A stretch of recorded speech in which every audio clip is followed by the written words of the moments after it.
Nagpakaaron ingnon nga nurse aron mangilad nadakpan sa NBI sulod sa hospital.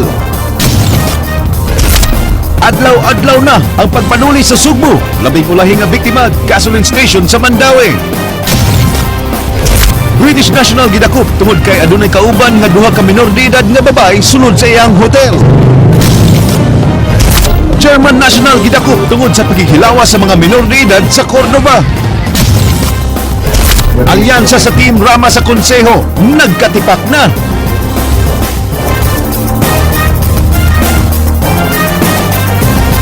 May ngapon Sugbo, Kabisayan, aniya na mabalita uban ang kanitibuk ang pwersa sa News 5 Cebu karong adlang Huwebes petsa 6 sa buwan sa Nobyembre tuig 2014. Ako si Glenn Soco. Amo nang hatod ang mas sayong pagbalita inubalan sa mas komprehensibong impormasyon. Ako si Georgia Herrera. Giangko ni Vice Presidente Jojomar Binay nga iyang gituyo nga mulikay sa gikatakdang Senate Blue Ribbon Committee hearing karong adlaw. Aniya sa Sugbo si VP Binay aron tambungan ang pipila ka mga kalihukan. Jinky Bargio, Sugindimi. Alas 10:45 kaganyang buntag miabot din sa Sugbo si Vice President Jejomar Binay uban si kanhi Manila Mayor Lito Atienza sa iyang pakiginabi sa mga tigbalita iyang giangkon nga tuyo niyang di mutambong sa gipatawag nga Senate Blue Ribbon Committee hearing kaganiya kay nasayod na siya nga pulos, insulto ug pagpakauwaw sa iyang pagkatao ang posibleng maangkon niya didto. Hanggang kagabi nga, sasabi ni Trillanes, 6 na oras niya daw akong pahihirapan. Ito mga nangyari doon. Dinatakot pa mga kumikisigong kontra sa kanya. Pupunta ka ba doon? Giklaro sa Binay nga andam na siya sa gitakdang debate nila ni Senador Antonio Trillanes karong umaabot Nobyembre 27 nga giorganisa sa Kapisanan mga Broadcasters ng Pilipinas. Bakit si Senator Trillanes? Kasi siya yung gumawa ng resolution. Hindi siya dapat kung makausap. Pangatlo, yung kung mag-usap kami nang hindi ko sila gagamit ng immunity dun sa pagkasenador, dun sa Senate. Human sa maong panagtagbo, midiretso na si Binay sa Lutopan sa Toledo City, di nakigtagbo siya dito sa mga opisyales ug nakigsao sa usa ka budol fight. Jinky Bargio, News 5. Gimiting sa hepe sa Cebu City Police Station 2 ang mga pangu sa security sa mga hospitals nga nasakop sa ilang area. Buot sa kapulisan nga mapatuman ang mas hugot nga seguridad sud sa mga hospital human na hitabo ang mga pagpangilad ug kawat sud sa mga tambalaran. Andrea Patenya, Suginlimi. Security is an investment. You have also to invest security.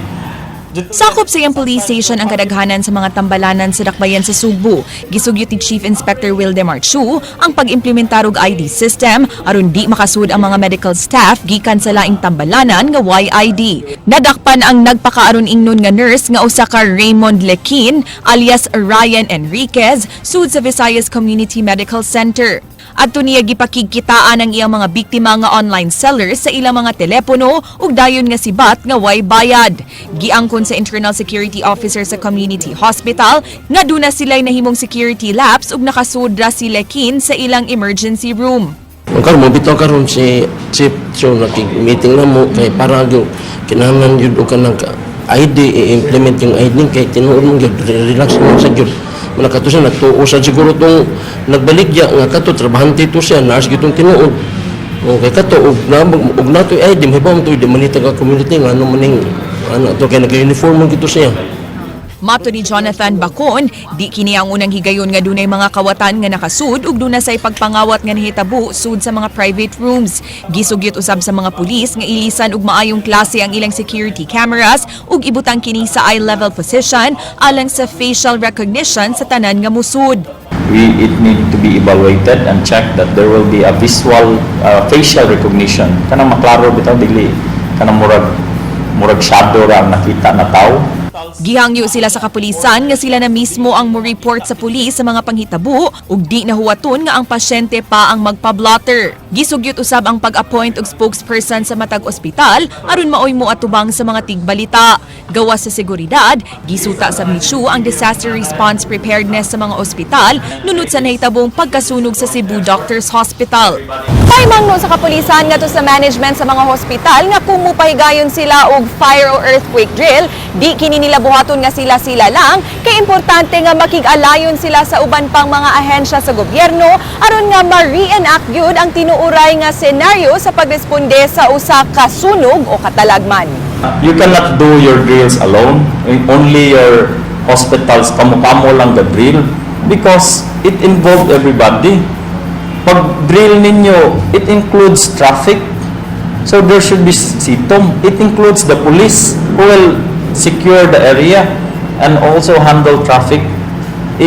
There should be involvement not only sa ilang kuan na sila lang mag-drill.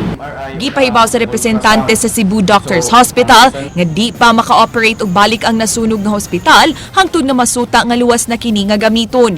Bugtong mga serbisyo sa laboratory, X-ray, MRI, ultrasound ug Center for Sight maulang ang ilang gitanyag karon. Ang Cebu Doctors karon sir, ongoing pa ang checking sa mga mga wires, mga kuryente tanan para dili sad mo operate kung dili gyud nga safe na gadget sa mga pasyente.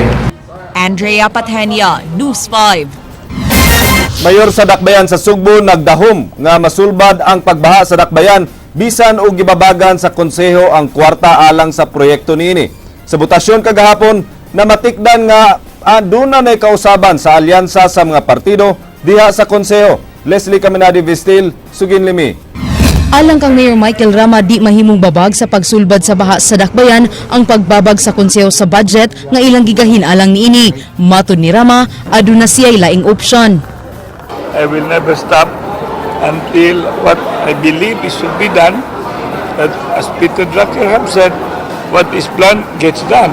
This should be a solution rather than the problem.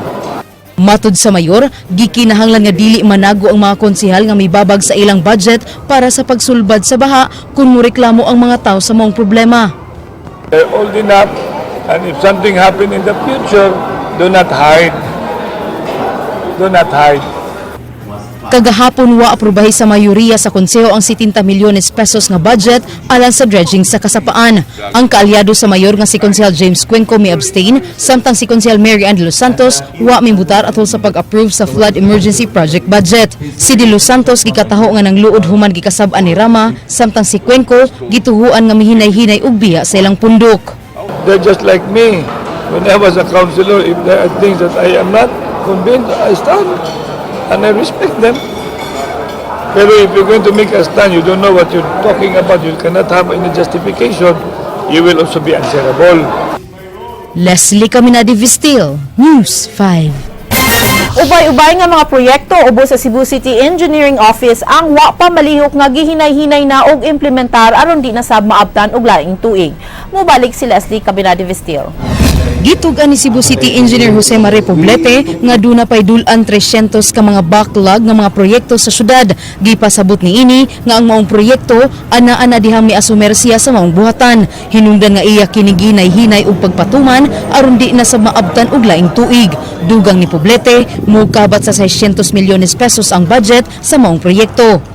Ang focus nato karon is to have all these projects contracted out. Kay we cannot be facing the next year with all these backlogs. Laing gibutyag ni ini nga na problema siya kay kuwang og inhinero sa syudad aron mapatuman dayon ang mga proyekto. Hinuon gisaaran siya sa mayor sa syudad nga tabangan aron malihok na ang wa pa malihok nga mga proyekto. Limaw na akong ori nga salamat ko nga giingon si mayor nga suportahan ko ba kay more than the money, more than the funds needed to more than the signatures of the treasurer sa CAF na problema dyan ko how to handle around mga 300 projects unya magdungan ug implement with the people I have niya. Leslie Caminadi Vistil, News 5. Sa ikatulong budget hearing sa Kapitolyo, gipropose ang dakong pagsaka sa budget sa Provincial Agriculturist Office samtang mikunod ang gisubmit nga budget sa Provincial Engineers Office. King Perez, Sugin Limi.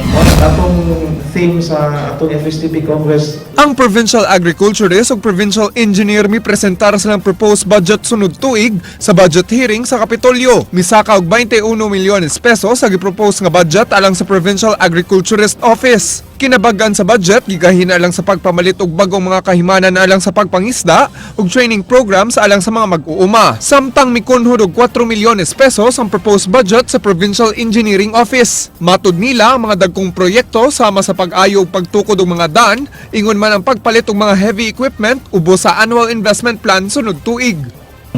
As far as I know, ang katong kita na draft na to ang wages, dahil katong sa maintenance and other MOB na to, supposedly dili na hiniipon ang katong sa equipments na to. So, ikuha ni sa gani, ipanin nila ikuha. Yang provincial municipal barangay engineering na siya, ni purchase of equipment, engineering na siya. Hangtod karon na dunay mga proyekto gikan sa administrasyon ni kanhi Governor Gwen Garcia magipaundang sa Kapitolyo ug wa pa mabayri. Or padayon po di mo miniligaw na nimong project. Wala kontra. Di mo ba niya ka? Wa pa masayod ang provincial engineer kung unsay buhaton sa mga proyekto nga gipaundang. Kato akong isabing sa imo mga sinigyan sa atong pamilya. Kasi na wala namang tumubang kontraktor sa doon. Wala namang silang whatever, wala namang communication, wala sa sila. Giklaro sa gobernador nga way kwartang ipagawas ang Kapitolyo alang sa maong mga proyekto. Ang pag-terminate sa mga kontrata o rebidding sa mga proyekto ang gitanaw nga solusyon ni Davide. Last year I made I already said nga kining contrast nga wala mo agi og approval from sa provincial board dili nato bayran, and that remains the policy of the provincial government, of this administration. King Perez, News 5.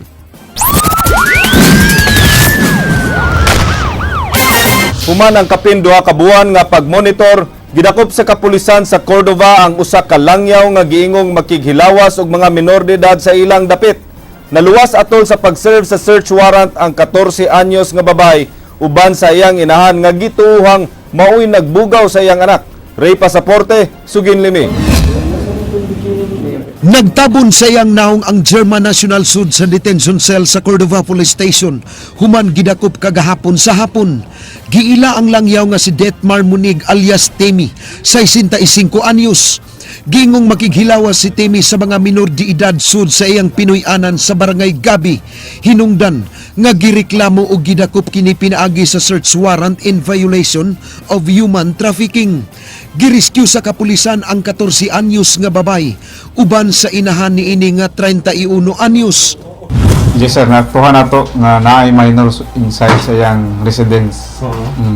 Wa sila gihimo sir? Sa tong naabtan wala. So bisa ato lang gikuan nganong na lusot ang search warrant based on sa kanang atong surveillance nga gihimo nga mo hire siya minor for purposes of sexual exploitation and prostitution. Kapinduha ka buwan nga gipanid-an ang langyaw tungod sa daghang reklamo diin magsud gawas sa iyang Pinoy-anan ang mga batang babay nga dunay uban nga hamtong. Based sa atong investigation nga gikuan based on validation nga gihimo nato, minor and adult mo adto sa iyang residence. So naibugaw sir? So mo ato nang ikuan unsay idig apa nato og naabagi it's either ang adult mo'y mubugaw sa ngadto sa foreigner. Gingong bayran sa langyaw ang mga minor de edad og 250 ngadto sa 500 pesos o kahahatagan og cellphone. Gikuha isip ebidensya sa kapulisan ang hard disk ug mga cellphones sa langyaw. Lakip na ang mga hulagway sa mga bata ug ang hulagway sa dinakpan nga hubo. Ang inahan sa 14 anyos ni himakak nga iyang gibugawan iyang anak ug labaw sa tanan. Wa siya masayod sa kalihukan sa langyaw kay tiglimpyo ra siya sa balay niini. Katong pitsura hinatag to na mo, ipapicture to na mo pag GS prom. Ano naaman sa iya ha? Kuan gihatag na mo lagi kay nangayo siya kay remembrance kuno ana nya walang pud lagi ko. Kay warag baya gyud pud nako. Ug haybaw lagi ug umsingan. Nibong na lang ko ganina nga ingon ana. Wa na muhatag og komento ang dinakpang langyaw kinsa magatubang ug kasong kalapasan sa Republic Act 9208 kun sexual exploitation and prostitution. Gikustudiya karon sa DSWD ang narescue nga batan-on samtang ang inahan niini posibleng kasuhan sab. Ray Pasaporte, News 5. Dawa sa German National nga nasikop sa Cordova Police, laing langyaw sab ang nasikop sa mga sakop sa CIDG-7 nga nalambigit sab sa laway nga mga binuhatan uban ang mga minor de edad nga mga babae. Ryan Sorote, Suginlimi. Taod-taod nang na-monitor sa Anti-Transnational Crime Division sa CIDG-7 ang British National nga si Christopher Bragoli, 57 anyos, nga nagsigig balik-balik din sa Sugbo. Kagahapon, naatlan sa kapulisan si Bragoli sudso sa kamotel sa may Dan Juan Osmeña nga dunay kaubang duha ka minor de edad nga babae. Pasang ni sa langyaw nga wa siya masayod nga minor ang iyang mga kauban kay nagpaila kini kaniya nga mga 19 anyos na. Gingong igoran niyang gipagamit sa iyang computer o kamera ang mga batan-on. So I took them back to my room so they could do Facebook, use my laptop. Niadtong Domingo na monitor sa kapulisan ang pag-abot sa langyaw nga gikan Japan pinagi sa tabang sa ilang mga foreign counterparts. Modo sa langyaw mo pakig-ila-ila o mga batanong Pinay din iyang gipangayuan og hubo nga manghulagway nga ipada sa internet bugti ang kwarta. He is receiving child exploitation images. I mean asking child exploitation images from these minors that he used to talk on Facebook. Doon na sa higayon nga makigatubang ang langyaw sa iyang biktima kunon nga nakaila sa Facebook o giingong siya mismo mimukuha og mga laway nga hulagway. And then possible possession of child pornography kung natay makuha sa mga ebidensya nga ating nakuha. Ipaubos sa forensic exam ang mga na-recover nga camera ug laptop sa langyaw pagsuta kung doon na kini mga malaway nga mga material. Samtang nga nasa kustudiya sa DSWD ang duha ka mga na-rescue nga minor de edad. Ryan Sorote, News 5. Nakuhaan na og pamahayag sa Women and Children's Protection Desk ang duha ka dalagitang na-rescue gikan sa mga kamot sa British National nga si Christopher John Bragoli kagahapon. Andrea Patanya, Suginlimi. Giasoy sa mga dalagita nga nagkaila sila sa langyaw pinaagi sa Facebook ug pagbisita sa Briton nga si Christopher John Bragoli dinhi sa Sugbo, nakikita kini sa duha sa usa ka mall ug iya kining gipakaon dayon da sa hotel ug gitanyagan og 1,000 ang matag usa alang sa sexual services. Giingnan daw sila pagsulod ay tuod nag-ingon ang foreigner na bayaran daw sila tag 1,000 yata taga isa kay duha man sila ka buo. Wala man. 4 makipagkuan. Gi makakini sa langyaw, lakip na ang pasangil nga tigkuha siyag hubong hulagway sa mga menor de edad. Matud ni ini, usa siya ka desente nga English teacher sa Japan ug mibisita ra dinhi sa Sugbo aron magbakasyon.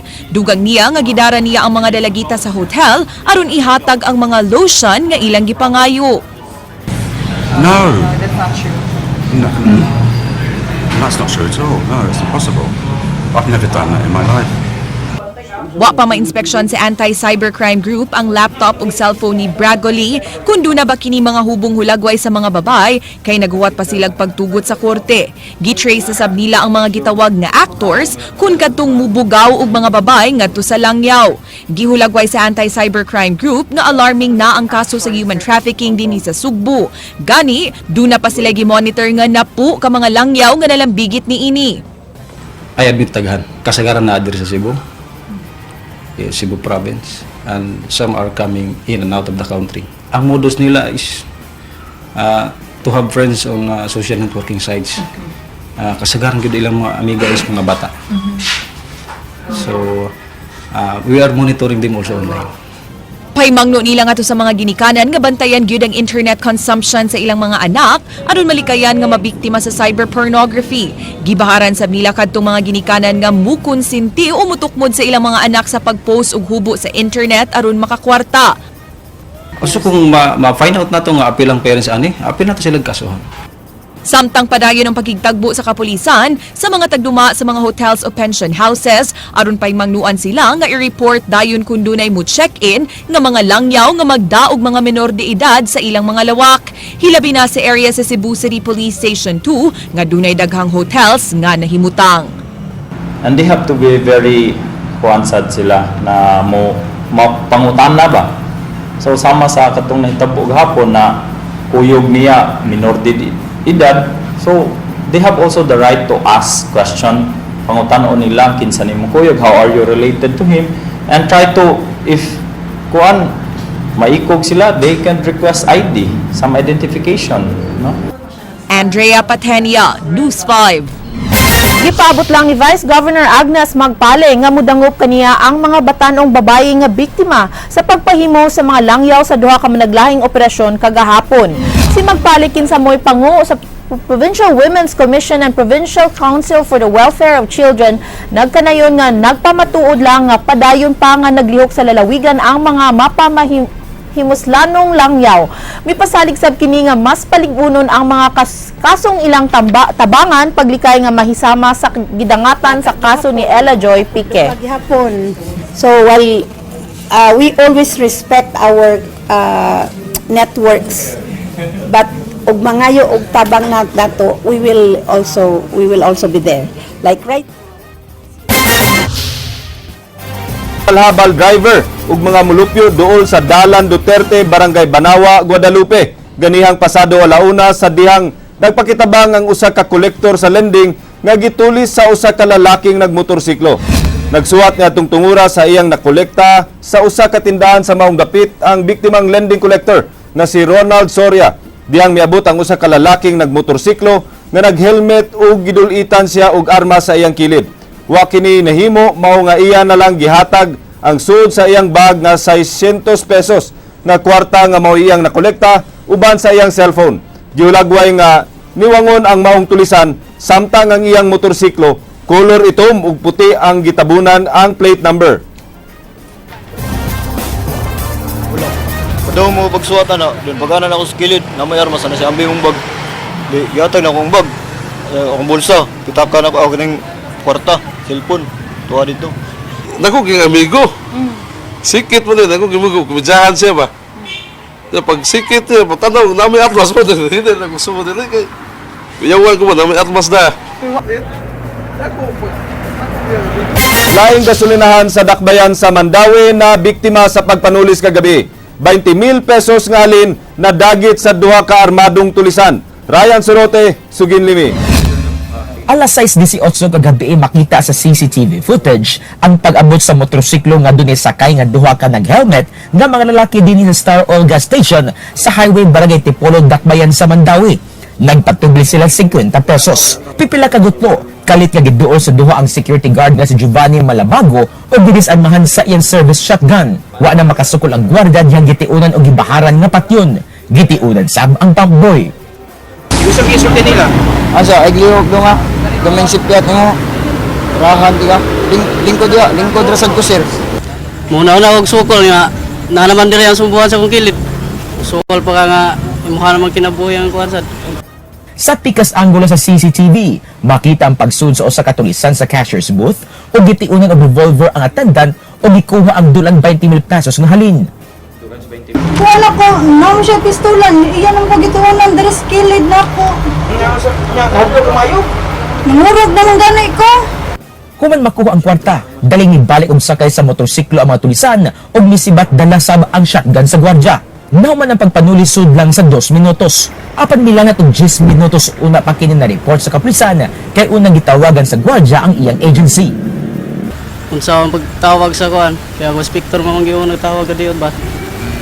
Suway panggipangita sa mga responding pulis sa mga tulisan, apan wa na nila maabti. Lisod sab ang pag-ila sa mga tulisan, bisan dunay CCTV camera, kay nagsulob silang full-faced helmet. Makig-alay ang Mandawi City Police sa kapulisan sa Dakbayan sa Subo kung susamang grupo ra bagihapon ang nanuli sa Sea Oil. Hinuon, doon na nagitumbong ka grupo ang Mandawi City Police nga mo'y may biktima sa gasoline station. Pipila na kahigayon nga nabiktima ang atong makaigsuon ng mga magpapatigayon din sa Metro Cebu area. Apan hangtod sa pagkakaroon, pipila lang sa maong mga insidente sa pagpanulis ang nasulbad nila. Dili na grupo ni, na grupo before na kuha na to ilang grupo murag nabungkag. I don't know kung basi nagre-group ba. Ryan Sorote, News 5. Naalarma na ang pulis, Regional Office 7 sa sunod-sunod nga nahitabong pagpanuli sa Sugbo. Gani nasabmuyo si Deputy Regional Director for Operations Conrad Capa nga magpatawag siya command conference aron iyang tukion ang maong suliran. Gingong kinahanglan na gyud palambuon ang police deployment aron di na sila malutsan sa mga kawatan. Lakip sa gipangandaman sa kapulisan mao ang mas dakong operasyon nga posibleng buhaton sa mga robbery groups, hilabi na ang gidudahan nga ang ilang ginagmay nga pagpanulis usa ka fundraising strategy. Gisusisab karon sa Regional Intelligence Division ang reklamo sa nagpailang iyaan sa gitumbok nga notadong tulisan nga si XPO2 Eugene Salingay. Gikwestiyon ni ini kung nganong si Salingay mao'y kanunay basulon sa mga kaso sa pagpanulis nga napriso man kini sa Misamis Occidental Provincial Jail. Apan gitanaw pa sa kapulisan kung tinuod ba kini. Umol na mga programa, no? Usa ni is kaning comprehensive deployment system, enhancement kani siya sa PIPS, yung nga i-deploy ang mga personnel, ang persa sa kapulisan kung asa gyud ang dunay mga problema based sa Wa na makabiktima og lain ang nagpailang nurse nga mopalit kunuhay og smartphones. Din iyang pagkikitaan ang iyang mga target sa tambalanan. Nasikop ang suspect human nagpositibo ang gihimong entrapment operation sa National Bureau of Investigation kagahapon. Ryan Sorote, Sugin Limi. Nasikop na gud pinaagi sa entrapment sa National Bureau of Investigation ang notadong mangingilad og kawatan og smartphone nga si Raymond Likin kinsa nagpailang nurse. Sa Visayas Community Medical Center gisabot ni Likin pasado alas 5 kagahapon ang asset sa NBI nga dunay baligyang smartphone. Subling nagpailang nga nurse sa maong tambalanan si Likin ug gipahuwat door sa emergency room ang asset ug dininasab gidakop. Sa wa pa madakpi kagahapon, nakabiktima si Likin sud sa usa ka pribadong tambalanan. Nagka-transact na dito kanang i-check na niya og mayong phone kunuhay nga mura siya tinuod nga buyer ba. Positibong giila sa 5 ka biktima ang dinakpan, kinsa miangkon sab nga miabot na sa 15 ka tawo ang iyang nabiktima sukad niya tuwing naging buwan sa managlahing ospital sa Dakbayan. Ginong gipamaligya ni Likin ang mga cellphone niyang kinawat sa may Dansan Siangco nga matagabi nagkalat ang nagkadaiyang gadget. Murag weekly mo pud kay ni bata agod mo siya nga 2 weeks may operation na ni karon na ginamo siya matsambay. Last Friday nalutsan mi. Kumbaga ang iyag yung dating sa imuha kay wala ra murag normal ra nga tao sir ba. Murag ma-convince po ganiya. Sa investigasyon na sayran nga nakatrabaho sa Yemen Isip Nursing Aid ang dinagpan sud sa 2 ka tuig. Miuli kini sa Pilipinas ug nagkalisod. Wa na sab kini miuli sa ilang balay sa Barangay Capitol Site kay giunay usab ni inyong ilad ang iyang mga paryente. Andam ka mo face any charges? Yes sir.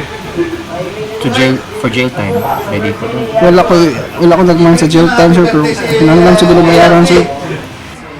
Ryan Sorote, News 5. Georgia, mga kapatid, 49 days, 49 kaadlaw na lang. Ug Pasko na. Come to think about it, Glenn, that's 7 weeks away kung imong hunaon. Dahil doon na lang yun kayo. So the excitement and anticipation of Christmas coming. Nganon sa may mong plano sa Christmas? Wala lang. I love Christmas because, you know, murag there's a lot of love in the air. So, pero atong paymangnuan natong mga kaigsunan ha, kay daghan ra bagong mga gadgets karon, mga kwarta inyong madawat mga 13 month, inyong mga bonuses. Amping hipusi gyud maayo kay daghan ra ba kayong mga pagpanulis ug pagpangilan nga nangitabo. Especially, it really multiply good during the Christmas season because, I don't know, pangpalit og regalo, mga what. So, let's all be magbantay ta. Maugkad to ang mga balita sa Aksyon Bisaya, kini si Glenn Soco. Daghang salamat, ako si Georgia Herrera. Bisan asa, bisan kanusa. Kapatid, kay di lang kutob sa balita, aksyon!